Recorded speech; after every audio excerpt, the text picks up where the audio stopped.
Hər vaxtınız xeyirli və uğurlu olsun. Dəyərli dostlar, əziz Biznes Mərkəzinin dinləyiciləri, hər birinizi salamlayırıq və biz bugün Universitet Sənaye Əməkdaşlığı çərçivəsində efirimizə qonaq dəvət etmişik. Bakı Mühəndislik deməli Universitetinin tədris işləri üzrə prorektoru Həmzağa Orucov. Həmzağa xanım, xoş gəlmisiniz. Necəsiz? Salamlayırıq sizi. Sağ olun, təşəkkür edirəm. Mən də sizi salamlayıram. Dəvətinizə görə də öz minnətdarlığımı bildirirəm. Biz minnətdarıq sizə. Hər zaman Bakı Mühəndislik Universiteti haqqında da xoş xəbərlər eşidirik. Sizdə Texnoparkda var. Oradakı dostlarımız da var. Vüsal bəy də bir dəfə bizim qonağımız olmuşdu. Çox geniş işlər görürsünüz. Tələbələrlə fəaliyyət, istiqamət çox genişdir və Universitet Sənaye Əməkdaşlığı istiqamətində sizin də burada fəaliyyət hallarınız çoxdur. Və bəzən ümumiyyətlə girişi belə təqdim edərdik ki, ümumiyyətlə bu gün universitetlərin sadəcə nəzəriyyə mərkəzləri həm də sənaye ilə birgə addımlayan qurumlar olması tələb olunur və bayaq da dediyim kimi bəzi özəl şirkətlər var ki, deyirlər ki, universitetlər də buna can yandırmalıdır. Universitetlər var ki, əvvəllər heç qapı açmırdılar ki, biz ancaq nəzəriyyədir, biz ancaq burada tədris veririk, qalan hissəsi şirkət. Amma artıq bu sindrom qırılıb, yeni bir baxış var. Belə vəziyyətdə Bakı Mühəndislik Universitetinin sənaye ilə əməkdaşlıq strategiyasının əsas hədəfləri nələrdir? Demək, bu məsələyə belə yanaşaq da ki, müasir dövrdə sənaye müəssisələrinin yeni texnologiyalar əsasında qurulması, istehsal proseslərinin avtomatlaşdırılması, süni intellektin tətbiqi artıq universitetləri yalnız nəzəri təhsil verən universitet səviyyəsindən çıxıb, öz tədris prosesinə yenidən baxmaq kimi bir zərurət yaradır. Ona görə də Bakı Mühəndislik Universiteti də bu məsələnin həlli üçün universitetdə təhsil, tədqiqat və sənayeyə inteqrasiya prinsipləri üzərində təhsilini qurmaq çalışır. Və burada əsas qarşıya qoyulan məqsəd də odur ki, məzunlarımızı biz elə hazırlayaq ki, bu məzunlarımız gedib çalışdığı müəssisələrdə yalnız istifadəçi kimi fəaliyyət göstərməsinlər. Bu texnologiyaların yaranmasında da iştirak edə biləcək bir mütəxəssislər olsunlar. İkinci bir istiqamət ondan ibarətdir ki, bizim məzunlarımız gedib iş axtaran məzunlar olmasınlar. Onlar iş yeri yaradan məzunlar olsunlar. Bu problemləri indi həll edilmək üçün universitet təbii ki, müəyyən məsələlər həll etməlidir. Bu problemlərin həlli üçün universitetin müxtəlif strukturları birgə fəaliyyət göstərir. Bəli. Universitetin indi kadr hazırlığındakı ilk fəaliyyəti universitetə tələbə qəbulundan başlanır. Əgər universitet bugün ölkəmiz üçün prioritet sayılan ixtisaslar üzrə tələbə qəbul edəcəksə və bu tələbələrin sayına da diqqət edəcəksə, onda ilk baxışda nəzərə almalıdır ki, bizim universitetin maddi-texniki bazası bu ixtisasda mütəxəssis hazırlamağa imkan verirmi? Bəli. Bizim müasir laboratoriyalarımız varmı? Həm tədris, həm tədqiqat apara biləcək laboratoriyalarımız varmı? Və üçüncü, bu prosesdə əsas iştirak edən akademik personalımızın imkanları buna çatacaqmı? Bu üç məsələ reallaşdıqdan sonra yalnız universitet o istiqamətdə kadr hazırlığına başlayır. Yəni bizim universitetdə tələbə qəbulu, o qəbul olan tələbələrinin sayını artırmaq istiqamətdə yox, öz imkanlarına uyğun olaraq elə istiqamətlərdə, elə ixtisaslarda kadr hazırlamağa çalışır ki, onlar artıq məzun olarkən mən qeyd etdiyim məsələləri həll edə bilən mütəxəssislər olsun. Elədir. Yəni bu şəkildə hazırlanan mütəxəssislərdə bizim, necə deyərlər, hər bir iş nəticəsi ilə ölçülür də. Ona görə biz belə bir kadrları hazırlamaqla da ölkəmizdəki innovasiya ekosisteminə öz töhfəmizi vermiş olurdu. Həmzə, mən də əlavə etmək istərdim. Buyurun. Yəni, hər birimiz ali təhsil dönəmini keçmişik. Hər birimizdə də bir müddət keçib. Siz bizdən də böyüksüz, yalımızsınız. Bizim də bir keçdiyimiz tədris dönəmi olub. Mənim də narazı qaldıqlarım olub. Mənim həm təhsilim xaricdə olub, həm burada olub. Amma fərqləndirdiyim, həsədlə baxdığım zamanlar da olub ki, kaş bu xaricdə aldığım, gördüyümü mən burada da görə biləydim. Amma indi şükürlər olsun ki, onunla yavaş-yavaş yaxınlaşanları da görürük, hətta yaxşı olanları da görürük. Biz bəzən hərdə nədə dayanırıq? Bax, indi bu mütəxəssis gəldi. Amma mütəxəssis gəlməklə də təkcə iş bitmir. Tutaq ki, bir ekosistem deyirik, tutaq ki, biz yeni laboratoriyalar deyirik, yeni texnoloji həllərlə olan innovativ həllər deyirik. Əgər o mütəxəssis də onu izahını aşılaya bilmirsə, hələ mütəxəssis öz bilgisini özündə saxlayacaqsa, o məncə işin yarısından çoxuna getməyəcək. Çünki yeni gələn tələbə gənc nəsə öyrənmək istəyir. Biz nə qədər kimya laboratoriyalarını ilə sadəcə maketin görsək, o maket olaraq da qalacaq. Yəni orada iş prosesi həyata keçməyəcəksə, ona əyani göstərici olmayacaqsa, mən nümunə çəkdim laboratoriyalara, yəni başqa texnoloji həllər də ola bilər, yəni müasir o innovativ həllər də ola bilər, IT texnoloji həllər də ola bilər, fərqi yoxdur. Yanaşmam ondan ibarət ki, yəni bizim təkcə o mütəxəssisi gətirib, biz mütəxəssis gətirdik, yaxşı olacaq yanaşması deyil. Onun sistemi davamlı olmalı. Bu mütəxəssis nə bəxş etdi və biz bu ekosistemi, bu bölmələri necə icra edirik? Nəticəyə dediyiniz kimi, nəticəyə baxmalıyıq ki, bu nəticə verirmi? Yəni o fəaliyyətdə siz bunları nəzərə alırsınızmı? Bəli, deməli, tədris prosesində bilirsiniz ki, universitetlərdə hər bir ixtisas Təhsil Nazirliyinin təsdiq etdiyi tədris proqramları əsasında aparılır. Bəli. Burada deməli məcburi fənlər qoyulub ki, bu ixtisasda mütəxəssisin yetişdirilməsi üçün tələbələr bu fənləri hökmən almalıdır. Burada indi o 240 kredit ki, məzun olmaq üçün tələbənin topladığı kredit var. Bəli, bəli. Bunun 60% artıq universitet tərəfindən təyin olunan fənlərdir. Və məhz də mütəxəssislərin yetişdirilməsində bax, o fənlərin seçilməsi çox mühüm rol oynayır. Ona görə də o fənlərin seçilməsində biz baxırıq ki, indi burada fundamental elmlər var, fundamental fənlər var ki, fizikadır, kimyadır, riyaziyyatdır.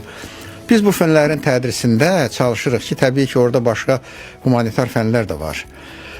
Bu fənlərin tədrisində çalışırıq ki, bu ixtisasa uyğun olan mövzular tələbələrə tədris olunsun. Məsəl üçün, tutaq ki, IT ixtisasında fizikanın mexanika bölməsini tədris etməyin nə mənası var? Bura lazımdır elektrik, optika və s. fizikanın bu bölmələri. Və yaxud da iqtisadiyyat sahəsində fəaliyyət göstərəcək gələcəkdə olan mütəxəssislərə riyaziyyatdan 3 qat inteqralı keçməyin mənası nədir ki? Bəli. Yəni biz birinci növbədə çalışırıq ki, bu fakültələrdən əvvəlcə fundamental fənlərin tədrisində onların ehtiyacı olan deməli istiqamətləri təklif etsinlər və biz o istiqamətdə də onları hazırlığı aparaq. Çünki bu məcburi fənlər sonradan deməli o ixtisas fənlərinin keçilərkən o 12 kreditli ki, deməli dedik ki, 60 kreditli ki dərs var. Əgər bir krediti 5-də bir fənni 5 kreditdən hesab etsək, burada deməli o seçməli fənlər 12-dən olacaq. Bax, bu 12 fənlərin tədrisində o tələbələr artıq ixtisas istiqamətində formalaşır. İndi bu fənlərin seçilməsində biz nə edirik? Bunun baxmayaraq ki, universitetin səlahiyyətlərinə verilib, biz baxırıq ki, universitet özü nə təkliflər eləyir? Müəssisələrlə əlaqələrimiz var bizim. Bizim məzunlarımız orada işləyir. Biz o məzunlardan soruşuruq ki, siz orada çalışdığınız vaxtda sizdə hansı fənlərin tədrisi, hansı biliklərin verilməsi daha əhəmiyyətlidir? Biz onlara uyğun da burada o fənləri müəyyən edirik. Yəni, müəssisələrlə qurulan əlaqələrin bir hissəsi bax, buradan başlanır ki, o çalışdığı ixtisasa uyğun müəssisədə hansı fənlərin tədrisi o müəssisəni qane eləyəcək. O seçməli fənlər blokuna biz həmin fənləri əlavə edirik. İkinci bir məsələ var ki, bu fənlər universitetdə tədris elə biləcək kadrlarımız varmı? Ola da bilər, olmaya bilər. Olmayanda bəs biz nə etməliyik?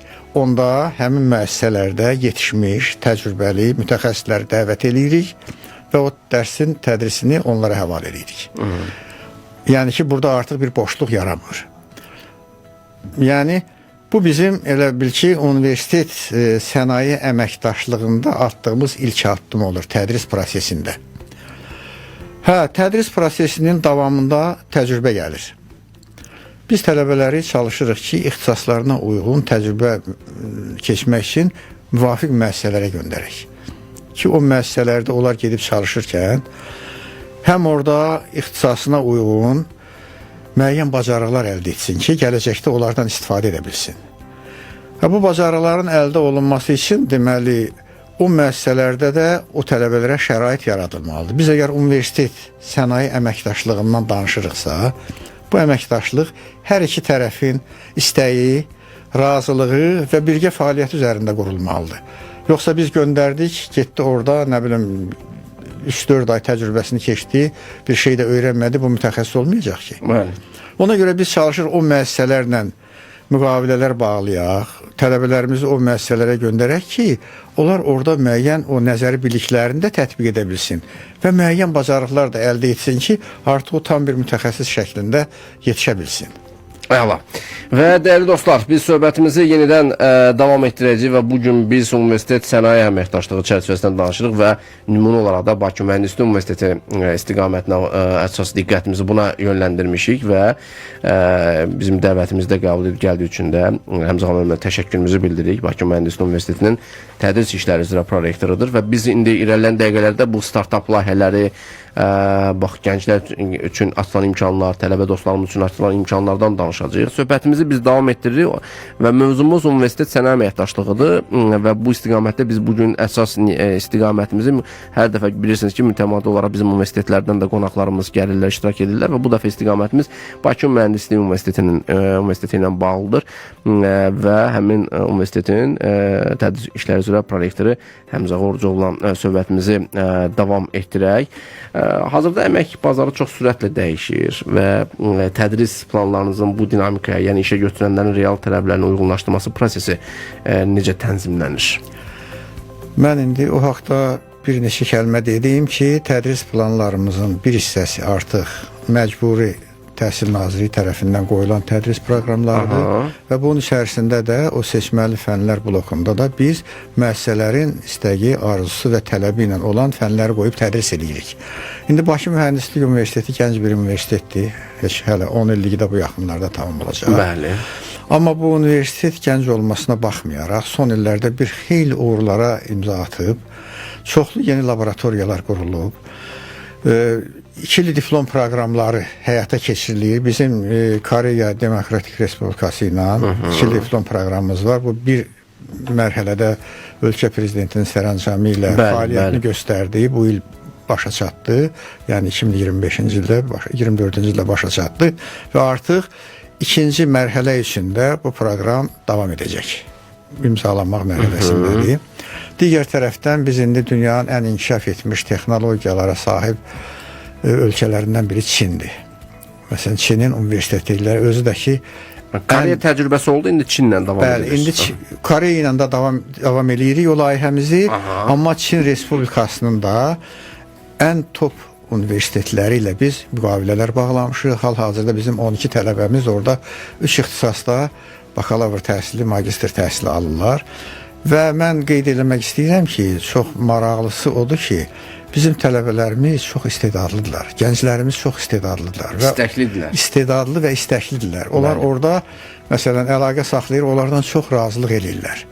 Sadəcə deməli, bizim tələbələrimiz üçün imkan yaratmaq lazımdır. İstiqamət vermək lazımdır. Düzgün istiqamətdə yönləndirmək. Bayaq sözümüzə qayıdırıqda, Həmzə müəllim, yəni mütəxəssis var, amma istiqamət vermək lazımdır. İndi bax, mən bir şeyi qeyd etdim ki, biz indi istəmirik ki, bizim mütəxəssislərimiz məzun olandan sonra getirib sadəcə istifadəçi olsun. Onlar bu texnologiyaların yaranmağında da fəaliyyət göstərən mütəxəssis olmalıdır. Bax, bu məqsədə çatmaq üçün də soruşa bilərdiniz ki, neyinirsiniz? Bax, bu Koreya ilə bağlanan müqavilələr, artıq orada biz 2 il məzun vermişik. Növbəti illərdə də məzunlarımız olacaq. 2 il diplom məsələsində 2 məzun var. Bəli, 2 il biz artıq məzunumuzu vermişik. Hələ növbəti, indi bu saat hal-hazırda Koreyada bizim tələbələrimiz təhsil alırlar. 4 ixtisas üzrə. Və bir də biz bu ixtisasların seçilməyində hansı ixtisaslarda əlavə eləsək? O ixtisasları mən sizə deyə bilərəm. Deməli, bu ilki yeni layihəmiz üçün, məsəl üçün, süni intellekt, data analizi, data analitikası, informasiya texnologiyaları, kompüter elmləri. Bir də elektrik və elektronik, kompüter elmləri ixtisası orada yoxdur. O süni intellekti Bəli. necə deyirlər, yanaşı gedəcək. Yəni bu 4 müasir ixtisas üzrə bizim tələbələrimiz orada təhsil alırlar. Yəni ki, bunlar 3 il burada təhsil aldıqdan sonra artıq növbəti 4-cü ili Koreyada təhsil alacaqlar. Və burada bir sevindirici hal odur ki, məsəl üçün orada təhsil alan bizim tələbələrimiz arzu edirlər ki, biz magistratura imtahanlarını da burada verək. Yəni onlar gəlib burada o imtahanlara yetişə bilmirlər təhsil müddətlərində. Məsələn, bizim universitetin rəhbərliyi Dövlət İmtahan Mərkəzi ilə əlaqə qurdu və sağ olsun Dövlət İmtahan Mərkəzi də o imtahanların oradan bura onlayn təşkil olunmasını imkan yaratdı. Və bizim oradan tələbələrimiz artıq magistratura imtahanlarında da iştirak etdilər və müvəffəq qazandılar. Əla, möhtəşəm. Yəni bax bu da bizim deməli gənclərimizə o düzgün istiqamət və bu istiqamətdə onların inkişafı üçün şərait yaratmaq nöqteyi nəzərindən çox böyük imkandır. Həmzə biz elə bayaq danışanda izah elədik, ikinci saatda bizim startap layihələrimiz var. Sizin də xeyli startap layihələr və ümumiyyətlə startaplar və innovasiya mühəndislik universiteti üçün startap ekosistemi baxımından kifayət qədər aktiv görünür. Yəni, bu sahədə çox xeyli işləriniz var. Bu təqdirə layiqdir və alqışlayırıq da sizi. Çox təşəkkür edirik. Ümumiyyətlə, universitet daxilində doğulan bir ideyanın real biznesə çevrilməsi üçün tələbələrə hansı dəstək mexanizmləri təklif olunur? Demək, bu startap layihələri də tələbələrin ilk elmi tədqiqatlarıdır da. Bəli. Biz çalışırıq ki, o tələbələri elə qruplar şəklində formalaşdıraq ki, aydındır ki, bu saat bir sahə üzrə startap layihəsi ortaya çıxarmaq mümkün deyil. Çünki burada süni intellekt lazımdır. Bu deməli, bu IT sahəsində mütəxəssis olmalıdır. Bunun mühəndis qurğuları yaradılırsa, deməli, burada mühəndislik ixtisasları olmalıdır. Bazara çıxarılacaqsa, bunun iqtisadiyyat sahəsində də bilən mütəxəssislər olmalıdır. Yəni biz çalışırıq ki, bu qrupları bax bu ixtisasda təhsil alan tələbələrdən formalaşdıraq. Onlara universitet imkan daxilində təbii ki, maliyyə dəstəyi göstərir və bu startap layihələrində biz baxırıq ki, bizim tələbələrimiz təbii ki, burada özlərinin xəyal etdikləri startap layihələr də ola bilər. Bunu da biz qiymətləndiririk ki, bunların ilk elmi tədqiqatlarıdır. Bəli. İkinci isə bu müəssisələrlə qurulan əlaqələr nəticəsində yaranan startap layihələrdir. Bax, tələbələrimiz belə startap layihələrini müxtəlif tədbirlərdə, sərgilərdə, məsələn, dövlət tədbirlərində, rayonlarda müxtəlif tədbirlər keçirir. Orada gedib sərgiləyirlər ki, bu müəssisələr görsün ki, bunların belə bir layihələri var. Və onlar bu layihələri görüb kimə nə faydalı sayılırsa, o faydalı saydıqları layihələrdən götürsünlər, istifadə eləsinlər. Təbii ki, o layihə əgər o müəssisəyə bir xeyir verəcəksə, bu layihəni hazırlayan adamları onlar istəyəcək ki, orada gəlsin müəssisədə çalışsınlar ki, bu layihə müvəffəqiyyətlə həyata keçsin. Bunun ardıcan artıq mən dedim ki, bax bizim tələbələrimiz iş yeri açan tələbələr olmalıdır. Bəli. O layihələr orada istifadə olunacaqsa, artıq bunlar öz tələbə yoldaşlarından da ora dəvət eləyəcəklər. Və tələbələrimiz iş yerlərinə təmin olunacaq. Həm də ideyalar bölüşüləcək. Bəli, ideyalar bölüşəcək və yeniliklər yaranacaq və müəssisə də ondan fayda götürəcək. Universitet də öz yetişdirdiyi məzunların orada çalışması üçün iş yerləri təmin olunacaq. Mən bu ilə baxıb bir-iki rəqəmlər deməliyəm ki, bizim bu startap layihələrinin formalaşmasında bizim texnoparkımızın çox əhəmiyyətli rolu var. Xəbərdarıq. Bəli, bizim deməli, bax, burada hazırda 40-dan çox startap layihəsi formalaşıb. Bunlara 1500-dən artıq tələbə ekosistemə cəlb olunub. Yəni 1500-dən artıq tələbə iştirak edir. Onlara 50-dən çox ekspertlər və mentorlar təyin olunub. Bu şeylərin hamısını bizim o universitetin startap deməli texnoparkı təşkil edir. Bəli. Burada indi bir məsələ də var ki, burada bu startap layihələrinə təyin olunan mentorların bir hissəsi də bizim müəllimlərimiz olur. Bu müəllimlərimiz onlarla da həm də tədqiqat aparırlar. Və bu tədqiqatın nəticəsi də artıq sənayedə lazım olan yerlərdə öz töhfəsini vermiş olacaq. Yəni burada tələbə müəllim fəaliyyəti də birlikdə gedir. Məsəl üçün, indi burada startaplardan mən bir şey demək istəyirəm. Buyurun. Bu startapların yaranmasında indi sənayedə necə deyirlər, uğur qazanacaq bir layihənin bu yeni bir şey deyil. Dünyanın hər yerində inkişaf var. İnkişaf etmiş ölkələrdə bu startapdan başqa elə o layihələri icra edən çoxlu müəssisələr də var, fabriklər də var, zavodlar da var ki, o texnologiyalar orada var. Amma biz onları oradan çox baha qiymət alırıq.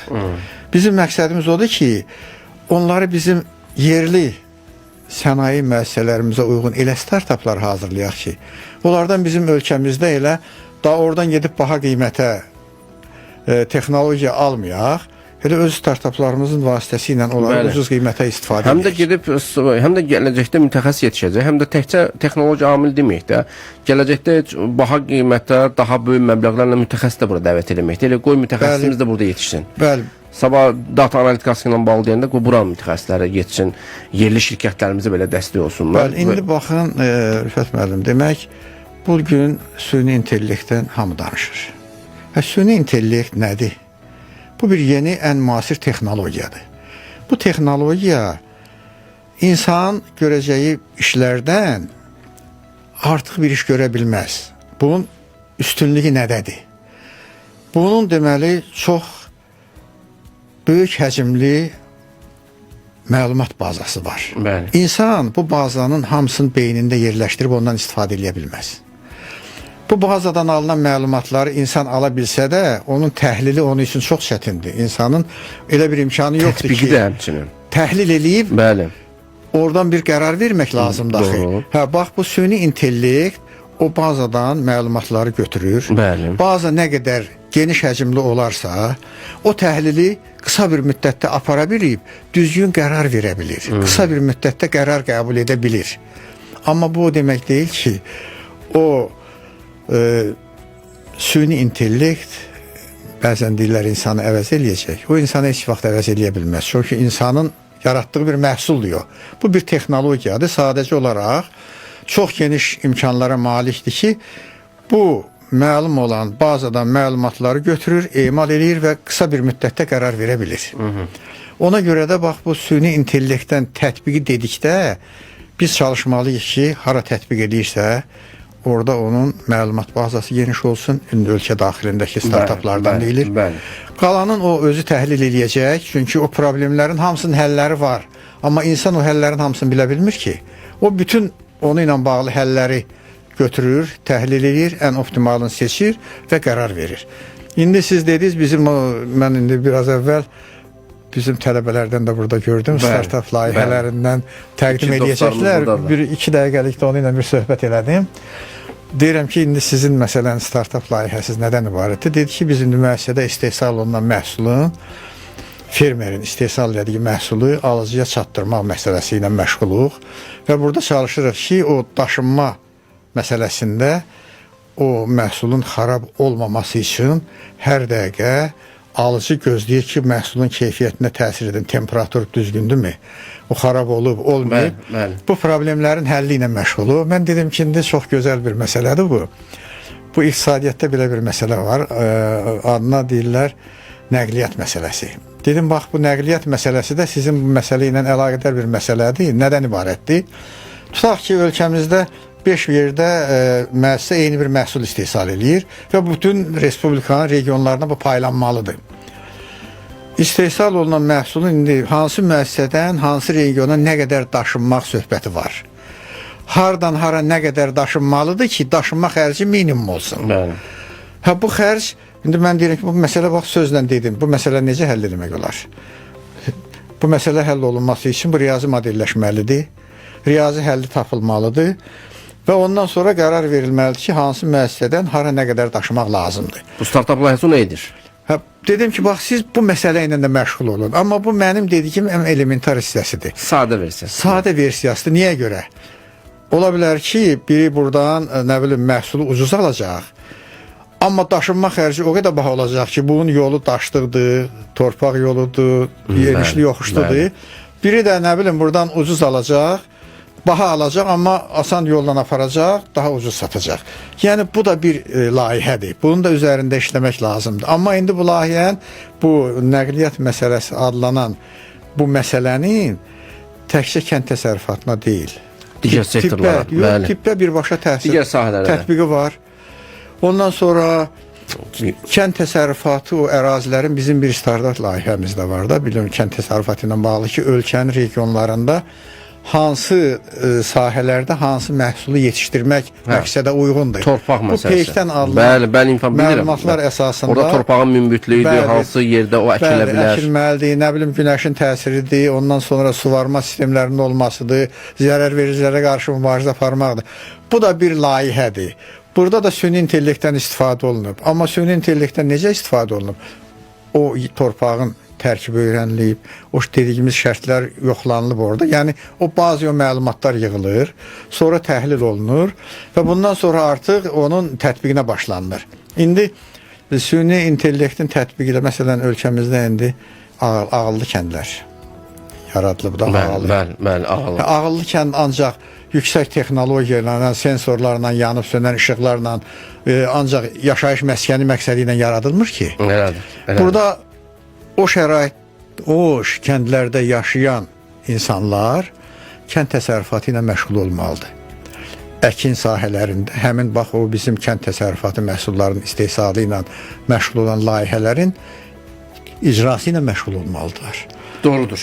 Bizim indi ilk saatdan da davam edən qonağımızla bir neçə dəqiqəlik müzakirələrimiz olacaq. Sonra biz startap layihələrinə yer verəcəyik ki, startap layihəsi üzrə qonaqlarımız da artıq buradadılar. İndi birazdan onları da ikisini də birlikdə dəvət edəcək. Bir Hakim Musazadə Lancome Farm layihəsi üzrə danışacaq. Bir isə Green Quest layihəsi üzrə Aysun Eminli bizimlə bərabər olacaq. Green Quest layihəsi üzrə və iki layihə nədən bəxş edir? Bayaq birini əslində Həmzəğa mənim qısa anons verdi, qısa ipuçları verdi, danışdı hansı ki, aqrar sahədə bu nələrdən bəxş edir? Qısasını demişdi. Hansı layihə nəzərdə tutmuşdunuz bu? Bu aqrar bəyimiz yoxsa xanımın layihəsi idi? Bəyimizin layihəsi idi. Lancome Farm Bəlkə də bir yerdədirlər, bilmirəm, o başqa ayrı-ayrı layihələrdir. Ayrı-ayrı layihələrdir. Bəylə görüşə bildim mən. Onun layihəsi haqqında məlumat verdim. Əla. Dəyərli dostlar, o layihəyi inkişaf elətdirmək istiqamətində də elə burada yol üstü bir dəstək deyildi. Verdim. Dəstək verdim ki, bu istiqamətdə də inkişaf eləyə bilərsiniz. Əla. Yəni sizə də dedim ki, daşınma xərclərinin minimum endirilməsi, bu da vacib bir məsələdir. Logistika xərcləri bu dəqiqə ümumiyyətlə hər bir şirkət üçün ən vacibdir. Məsələdir ki, bu indi yerlidə də belədir, qlobalda da belədir. Qlobal layihələrdə daşınma, tranzit məsələləri var, logistika daşınma xərcləri var. Bizim bugünkü mövzumuz Universitet Sənaye Əməkdaşlığı istiqamətində fəaliyyətdir və Bakı Mühəndislik Universitetinin tədris işləri üzrə prorektoru Həmzəğa Orucov bizimlə bərabərdir. Həmzəğa, biz süni intellekt, yapay zəka dediyimiz bu istiqamətdə kökləndiyi və innovativ həllərdən danışdıq, startap layihələrindən danışdıq. Startap layihələrinin dediyimiz kimi rəfdə qalmaması üçün, sənədə tətbiq olunması üçün hazır keyslər varmı? Onun üzərindən bir danışaq. Bakı Mühəndislik Universitetinin bu istiqamətdə uğur hekayəsi mi deyək, danışa biləcək istiqamət. Hansı layihələr var ki, o layihələrdən bir neçəsini nümunə çəkə bilərik? Demək ki, bu istiqamətdə mən nə deyə bilərəm? Əvvəla bir şey deyim ki, bizim bu startap layihələrinin formalaşmağında Texnoparkdan başqa bizim universitetdə karyera planlama və müəssisələrlə əlaqə mərkəzi var. Bu mərkəzdə həm layihələrin təbliğ olunmasında, həm müəssisələrə çatdırılmasında, həm tələbələrin iş yerləri ilə təmin olunmasında çox ciddi fəaliyyətlər göstərir. Məsələn, bizim universitetin məzun məlumat bazası, belə bir mərkəzin belə bir bazası var ki, bizim bütün məzunlarımız haqqında orada məlumatlar yerləşdirilir. Bizim məzunlarımızın işlə təminatı haqqında orada məlumatlar var. İş elanları çıxan kimi bütün demək məzunlarımıza o məlumatlar göndərilir və hər biri ilə əlaqə saxlanılır və çox sevindirici haldır ki, bizim məzunlarımızın hardasa 60-70% işlə təmin olunub. Bunlardan bir 30-40% də öz ixtisası üzrə işlə təmin olunub. Yəni bu karyera planlama və müəssisələrlə əlaqə mərkəzi həm o startap layihələrinin məsələn yayılmasında, təbliğ olunmasında böyük işlər görür. Bu işlər nədən ibarətdir? Məsəl üçün bizim universitetlərdə tutaq ki, karyera festivalı keçirilir. Bəli. Ondan sonrasına Bu festivalda çox müxtəlif müəssisələrdən iştirakçılar olur və bu iştirakçılar da gəlirlər, universitetimizi gəzirlər, universitetimizin laboratoriyaları ilə tanış olurlar, orada mütəxəssislərlə görüşürlər, tələbələrimizlə söhbət edirlər və tələbələrimizə iş yerləri təklif edirlər. Onlar da öz layihələr haqqında onlarla o söhbətlərdə iştirak edirlər, təqdim edirlər. Yəni bu məsələ deməli universitetdə kollektivin birgə fəaliyyəti nəticəsində olur. İndi bizim bax burada 2 tələbəmiz var. Onlar öz layihələr haqqında danışacaqlar. Mən məsələn elə burada bayağı da qeyd etdim, təkrar olmasın.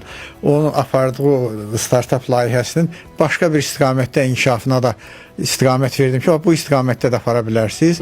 İkinci bir tələbəmiz də indi o da öz layihəsi haqqında danışacaq da imkan olmadı ki, mən soruşum ki, o hansı layihə üzərində işləyir. Amma bizim indi ölkəmizdə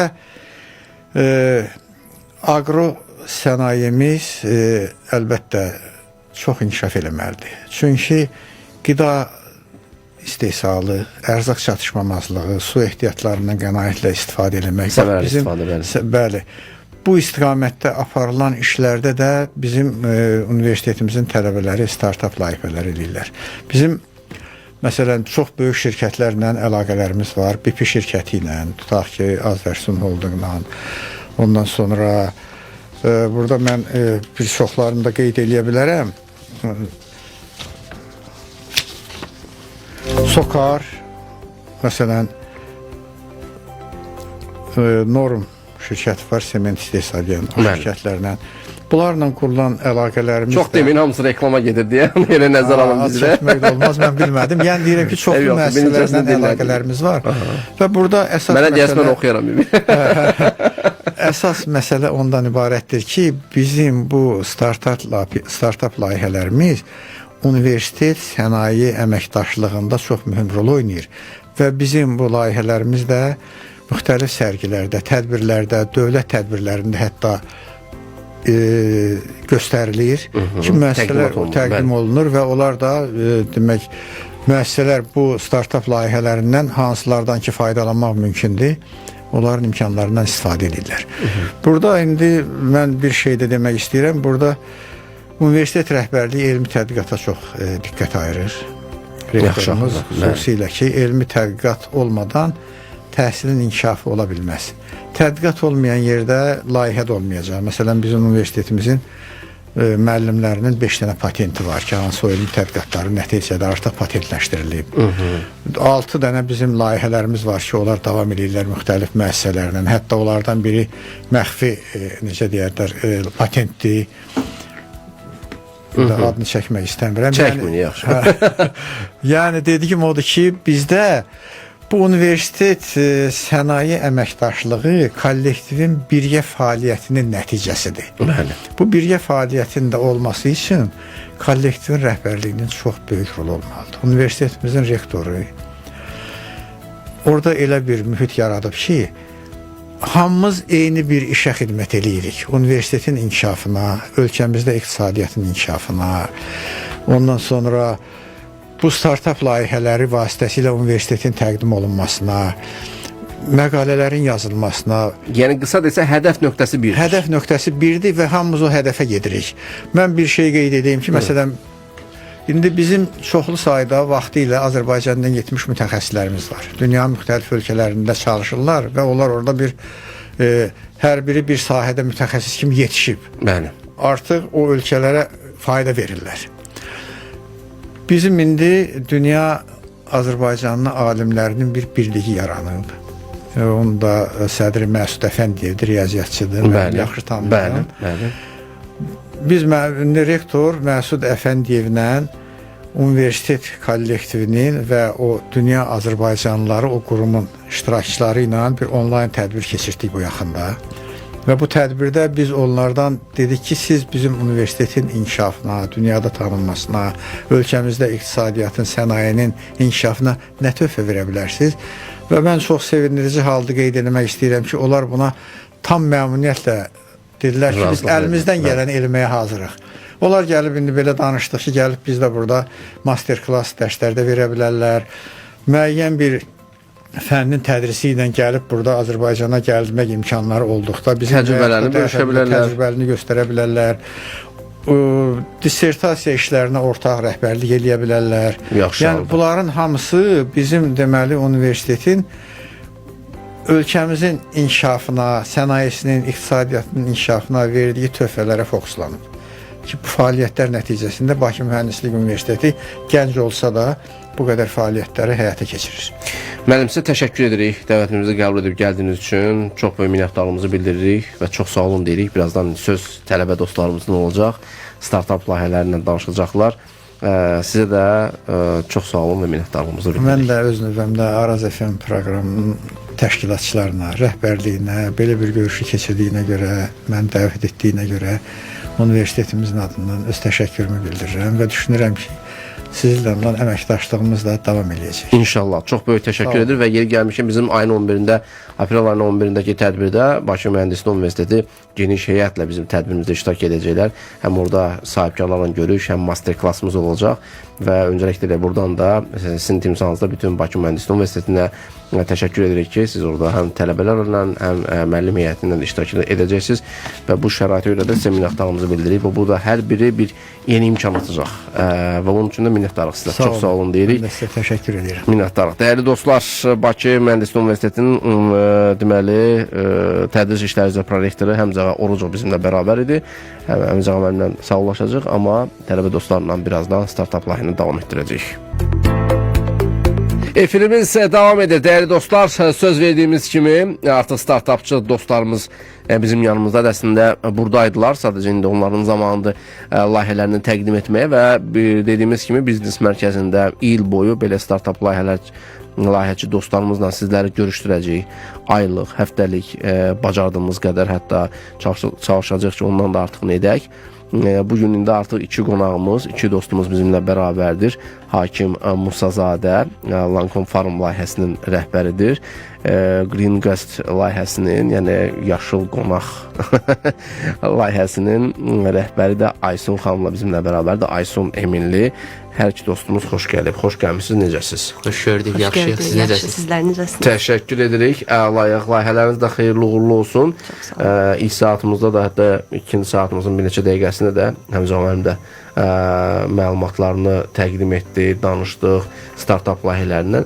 İstədik ki, bir artıq sizin layihələrinizdən ilkin məlumatları alaq ki, hansı layihələrdən hakim dostumuz icazə verirsə biz Aysun xanımla başlayaq. Aysun xanım, layihəni izah edərdik. Bu indi biz reklam fasiləsində qısa əslində məlumat aldım. Əslində çox bəyəndim layihənizi. Böyük dinləyicilərimizə məlumat verin. Buyurun. Dilirsinizsə ilk öncə layihəmizin hansı problemləri həll etdiyindən başlayıb sonra fəaliyyət istiqamətlərinə keçə bilərəm.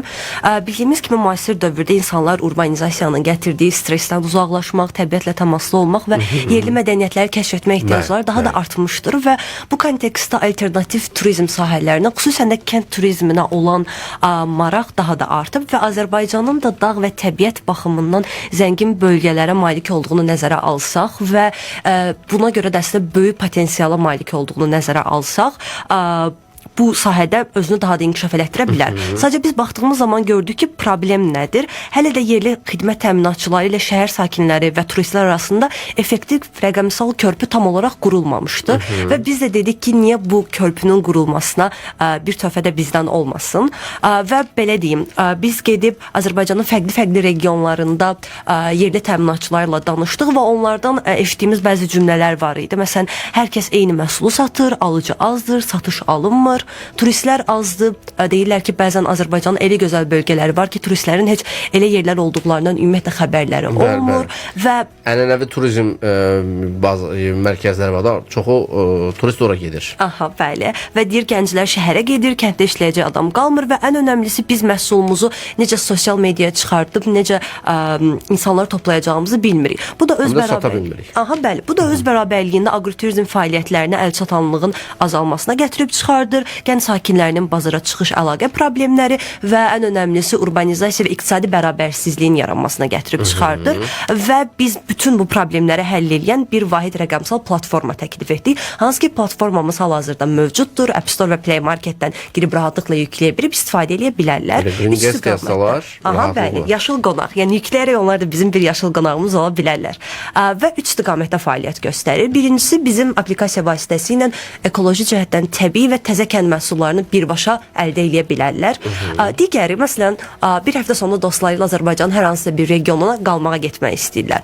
Öncədən haralarda qala biləcəklərinə, bu yerləri öncədən rezervasiya edə bilər və öncədən bu yerlərdə qonaqlanmış şəxslərin rəylərini belə görə bilərlər. Və bundan əlavə ən önəmli və ən maraqlı hissəsi... Siyahı şəklində verirsiniz də həmin hissəni. Yəni, qonaqlama qalmaq istəyirsə, bir neçə ünvanlar var. Müxtəlif regionlar üzrə. Misal üçün, İsmailli var, Qəbələsi var, Qubası var, Leriki var. İçərisində evlərin şəkilləri, hansı məsələn funksionallıqlar, kondisioneri varmı, istiliyi necədir? Neçə otaqlıdır, necədir? Bütün məlumatlar, hər şey var. Və digəri də, məsələn, orada aktivitə hissəsi var. Fəaliyyətlər hissəsi. Hansı ki, oradan özlərinə seçə bilərlər. Məsələn, bir bostanın gedib tarlasında bir gün işləmək, onunla bir yerdə çiçəklər toplamaq və s. bu kimi funksionallıqlardan istifadə edə bilərlər. Mən bayaq da reklamda dedim. Mən Rəftərə xanımın yerinə getmişdim. O sitrus bağları yeri var idi. Cənub bölgəsində. Orada feyxonu belə özüm yığmışam. Təkcə özüm yox. Yəni, dostlarla birlikdə getmişdik. Yəni, onun dadını heç nə vermir. Həm organik dərirsən, həm alırsan, həm də özünü belə istifadə edirsən və o tam fərqli olur. Bəli, həmçinin qarşılığında da həmin ailə ilə bir axşam yeməyi və s. Yəni, insanlara o istiliyi ötürə biləcəyimizi düşünürük. Proqram nə qədərdir artıq fəaliyyətdədir?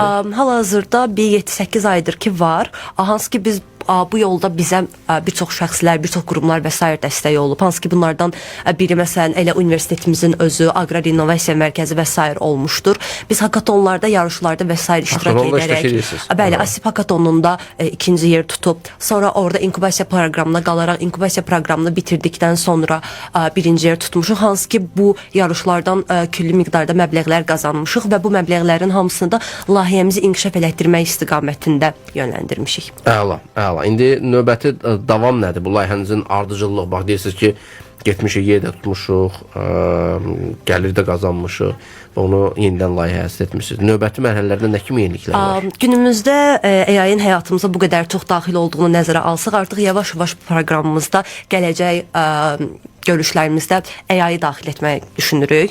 Bundan əlavə istifadəçi rəylərindən istifadə edərək istifadəçi görüşlərimizi nəzərə alaraq bir sıra yeniliklər də əlavə etməyi düşünürük. AI necə daxil edilir? Yaxşı, mən süni intellektin necə bilim? Necə daxil edirsiniz? Belə deyim, süni intellekt insan rəylərini və xüsusiyyətlərini öyrənərək ona uyğun davranış şəkilləri verə bilir, ona uyğun təkliflər verə bilir.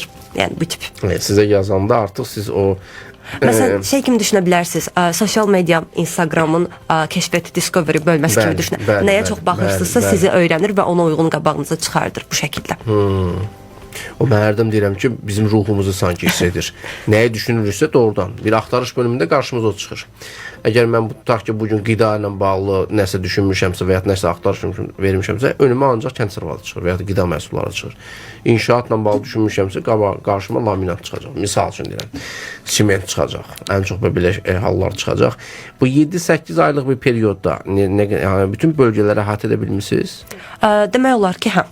Biz elə bir, belə deyək, bizim qarşılaşdığımız əsas problemlərdən biri bütün fermerlərin, bu işlə məşğul olan şəxslərin hamısının toplandığı bir dataları biz əldə edə bilmirdik və bu yolda da o əldə etdiyimiz gəlirlə müəyyən vaxt dövrləri ərzində Azərbaycanın fərqli regionlarına səyahət edib orada fermerlərlə və ya bu işlə məşğul olan şəxslərlə birbaşa əlaqələr saxlayırdıq. Fermer özü gileylənirdi ki, sata bilmirəm. İndi xoşbəxtdirlər. Bəli. İndi artıq yəni sizlə işbirliyinə razıdırlar. Bəli, biz onların görüşləri əsasında da davam elətdiririk, yeni funksionallıqlar və ən əsası dizaynda dəyişikliklər. Bizə dizaynın sayda olması çox önəmlidir. Çünki hər yaş aralığını əhatə edir. Bəli, həm də funksionallıq geniş olmalıdır ki, müxtəlif yaş kateqoriyalarından insanlar da o sistemlərdən istifadə edə bilsinlər. Əla, biz yenidən davam edəcəyik.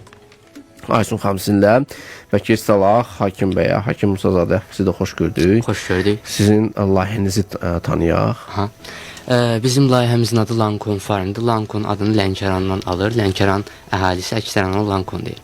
Lancome Farm layihəsinin bir çox qolu var. Başlayanda 2024 noyabr ayında InnoStart layihəsində başlamışdıq. Hackathon üzrə, Lənkəranda tək keçirilən hackathon üzrə ikinci ilə çıxmışdıq və artıq bundan sonra bunun davamının gələcəyi ümidi yaranmışdı bizdə ki, hansı ki, artıq uğur qazanmışdıq, bunun davamı gələcək. 2024-cü ildən başladığımız bu layihəyə artıq hələ də davam edirik və inkişaf edirik, improvizasiya edirik. Bizim əsas məqsəd nədir? Düşünək ki, kiçik fermerlər var, böyük fermerlər müştərisini də tapır, işləmə prinsipini də dizayn edə bilir və s. Hətta özünün reklamını və s. də edə bilir. Amma kiçik fermerlərdə bu biraz çətin məsələdir. Amma alıcıda kiçik fermer tapa bilmir, kiçik fermerdə özünü göstərə bilmir, satıcı tapa bilmir. Və araya məcburi şəkildə bir aracı qüvvə girir. Hər hansısa bir satıcı, hər hansısa bir biznes nümayəndəsi deyək. Və biz o aracı qüvvələrin sayını minimuma endirmək istəyirik ki, birbaşa fermerlər alıcılarla görüşə bilsin. Bunu onlayn bir platformada edirik də. Lancomefarm.az saytında var. Həmçinin Play Store-da Lancome Farm Express deyə bir application var. Lancome Farm Express-də necədir?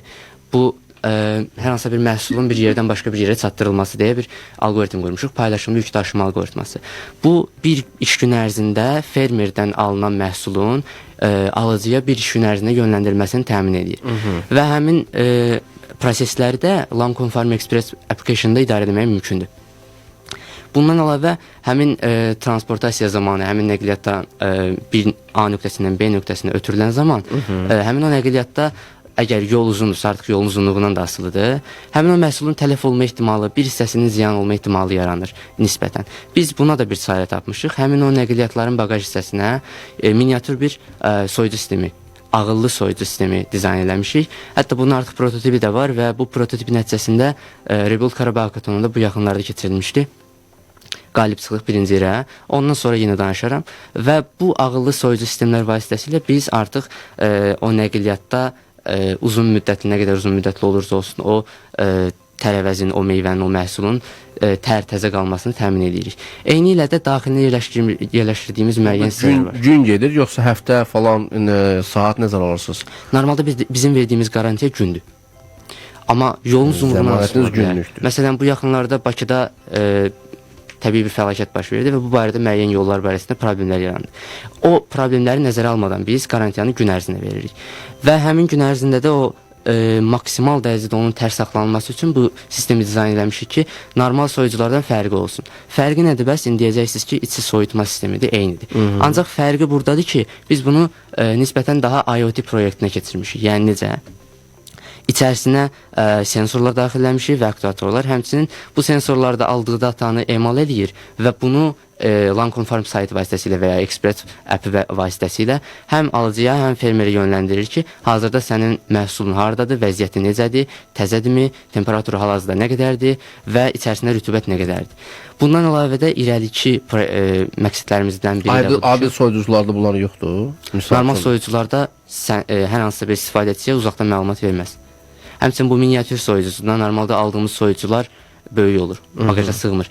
Həmçinin biz bunu özümüz hazırladığımız üçün də nisbətən bunun satışı istifadəsi qiymətdə minimala endiririk. Hə, minimal. Həm də daşına bilən formadadır. Daşına bilən, bəli. Maşınların baqajında olur. Aynen. Süni intellekti də inteqrasiya eləmək istəyirik. Hara? Bu soyucu sistemlərin içərisində əlbəttə ki, temperaturu deyir, rütubəti deyir, bir sıra müəyyən parametrlər var, onları bildirir. Amma məhsulun özünü görmək istəyir hər hansı istifadəçi və ya satıcı. Ki, mənim məhsulum hal-hazırda hardadır, nə yerdədir, necədir. O məhsulu görməsi üçün də biz oraya kamera yerləşdirmişik. Amma bu kameranın da AI inteqrasiyası vasitəsilə daha ağıllı versiyaya gətirmək istəyirik. Necə?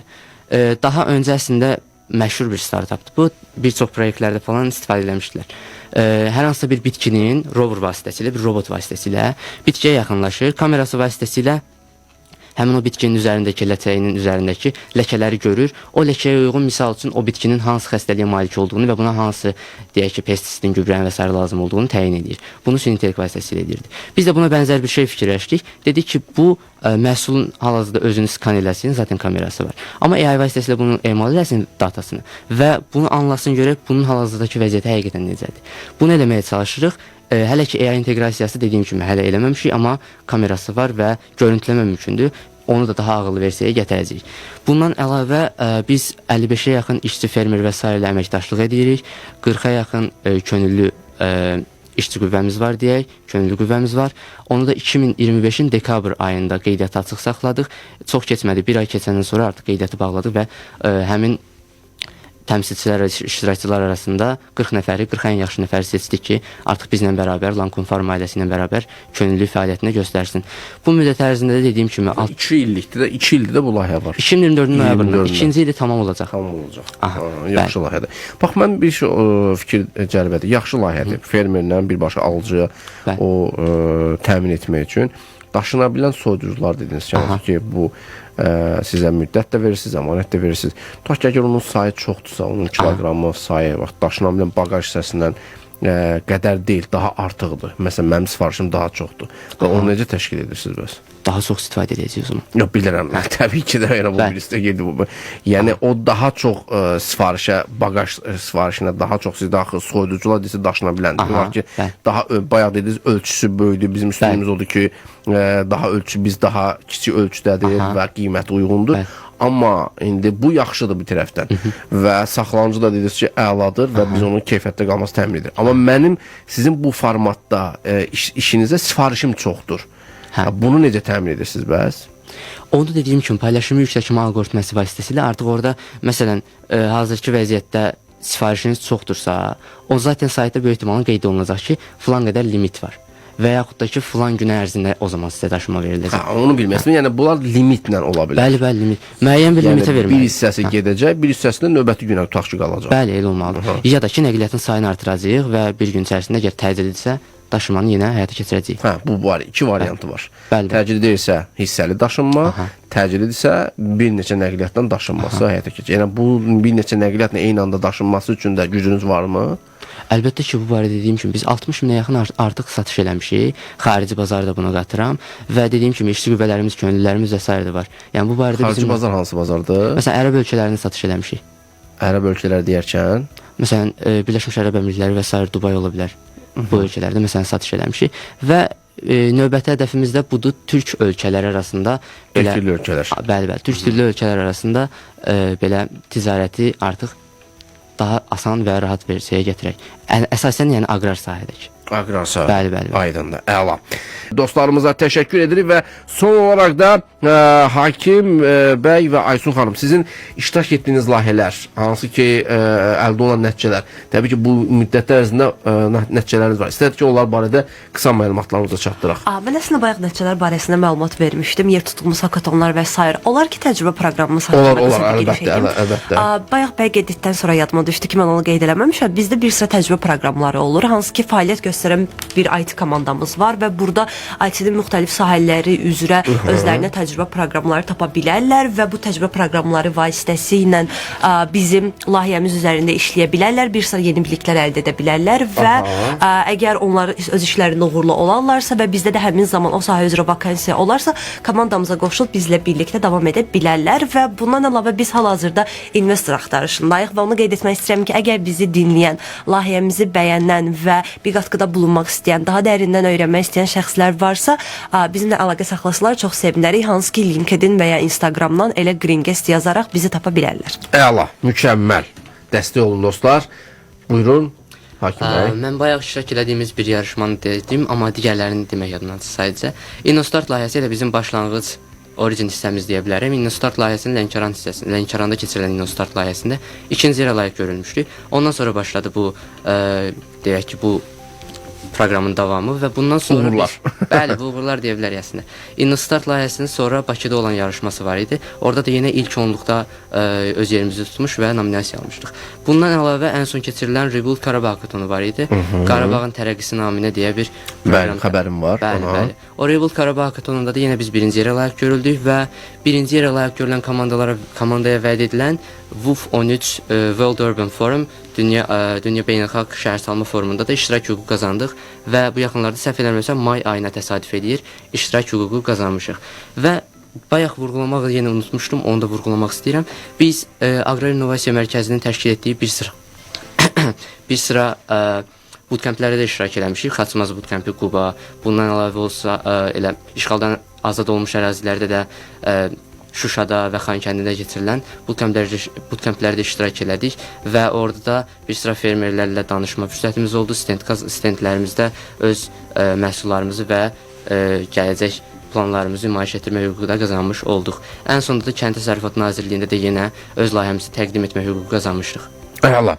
Hər birinizə uğurlar arzu edirik bütün startapçı dostlarımıza və içi siz daxil və biz də mütəmadi olaraq çox sevinirik sizin bu layihələrinizə və bizə də xoşdur və biz də bacardığımız qədər efirlərimizdə, layihələrimizdə sizlərin təqdimatlarını etmək bizim üçün də çox qürur vericidir. Sizin kimi gənc dostlarımızın belə bu formada həm enerjili olması, həm layihələrinizin davamlı olması. Arzu edirik ki, investorlarınız bol olsun, yanınızda olan şirkətlər bol olsun, yaxşı da qazancı olsun və bir daha da bildirim ki, bugün iki startup layihəçi dostumuzun da layihəsini sizlərə çox sayılı insanlara təqdim edə bildik. Lancome Farm layihəsinin rəhbəri Hakim Musazadə və Greengeska layihəsinin rəhbəri Aysun Eminli, həm təsisçi. İkinci də təsisçi deyək. Hər birinizə təşəkkürümüzü, minnətdarlığımızı bildiririk. Çox sağ olun deyirik. Və dəyərli dostlar, mən də sizinlə sağollaşıram. Biznes Mərkəzi klubumuzun bütün istiqamətlərində nələr əks etdirməyə çalışırıqsa, inan onlar da sizlərlə birgə bölüşmək niyyətimiz var. Unutmuruq ki, bizim həftə içi 5 gün saat 12-dən 2-yə Biznes Mərkəzinin zamanında. Görüşmək ümidi ilə unutmuruq və hər zaman da biznesin tam mərkəzində oluruq.